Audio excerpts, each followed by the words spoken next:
I'm Sabrina, and I'm from Little Rhode. I am the co-founder of Stay Silent PVD, and we're an events and marketing agency based in Providence, Rhode Island. And we founded that in 2012, so we're about to be 7 years old. It's happening fast. So I've been hosting for all of my life. When I was a child, I was the family member that they had going around to all the tables, making sure that everybody was good, making sure that everyone has their drinks, their food.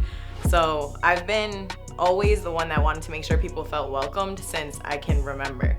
And I think that's what I always knew I wanted to do, was kind of connect with people in event/music spaces, but I didn't know that that was actually a career until I would say college, when I was doing events with Pink Women, shouts to Pink, at the University of Rhode Island. So I think that was when I was like, okay, this might actually be something I could do for real, for real. I think that spaces for people to connect with each other are the center point of why we're alive. So I think that connection is super important, and that especially for communities of color, music is such a tying factor for us, in a place where we can be with one another and create our own world and create our own space and make our own rules. And I love that and need that. And so that is my driving force for why I work in events and why we do what we do at Stay Silent. Big question. So I think the biggest thing that is a key to success for managing a brand like Stay Silent is a team. Seriously, it's having people that you trust and that you respect and that you're inspired by and that you want to work with every day, because that's a huge part of how we've gotten to where we are and how we continue to change and grow and stay excited about the work we're doing, is because we have a really strong, solid team. And I think that's a big part of how we can manage the event load that we've currently managed. So having a team has definitely been a huge part of it. I would say that aesthetics for our events aren't really a thought process. We have things that inspire our posters or our graphics or our merchandise, but aesthetics is really just the enjoying beauty or enjoying the outside of something, and events are, to me, like the opposite of that. So events are almost like what happens when you strip away thought process and you kind of just feel and experience and connect with people. So for me, our events don't necessarily have like a thought about aesthetic, but more so a thought of like, are people welcomed here? Are we bringing together the right music? Are the drinks good? Is the lighting nice? Like, those little points are definitely can be aesthetics if you're looking at it through that lens. But I think for me, the aesthetics of our company definitely come in more so on poster design or merchandise than like in the event space. Ooh, okay, so I don't know if I have the full answer for this yet, because I think anybody who's creative and anybody who does massive projects that you're like, how did we end up even doing that?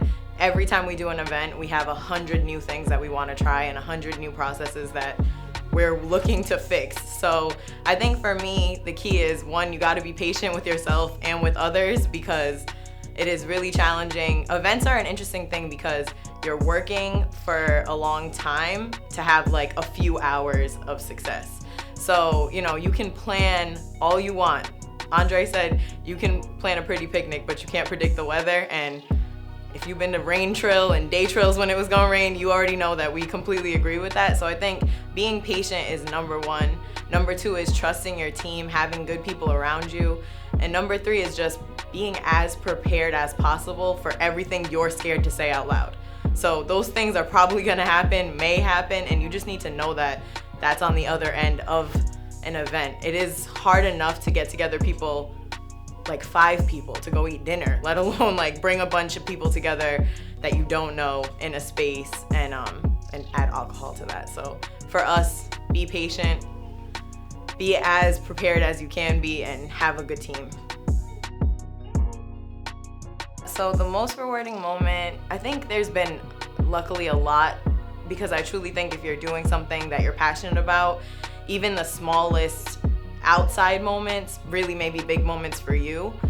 today, even like getting on camera and talking about what I do still feels like a really big rewarding moment, because these are things that I have had apprehensions about or fears about or confusion about. So things like this can feel like really big rewarding moments. And then on a different scale, like this summer having 3,500 people at Day Trail in India Point Park, the summer after I lost my father, or the summer I lost my father, was just a crazy juxtaposition, crazy. So I think that's been a big rewarding moment, was just seeing how much we could accomplish even when the world seemed kind of crazy outside of me. I'm motivated by people, just life energy, the people around me, my family, my cultures, my heritage, the fact that there are so many people getting to it every day with very little excites me and reminds me that I have to keep moving forward. I'm just seriously motivated by forward motion and by the state and city that we're from. I think it's super exciting to look around and see how much has developed in the last decade, and just to be a part of that and to continue to see that forward really, really excites me. Well, let me think. Okay. So 2020 for Stay Silent is going to be crazy. Keeping up with us, you can definitely see us at Stay Silent PVD on all of our social media. And, if you come to any of our parties, I'm always on the floor saying what up to everybody, passing out lollipops, running around. So that's a good place to keep up with me. And as far as our company and the things that we have coming up, there's a lot coming. But there's contracts to be signed, so we'll see what else happens.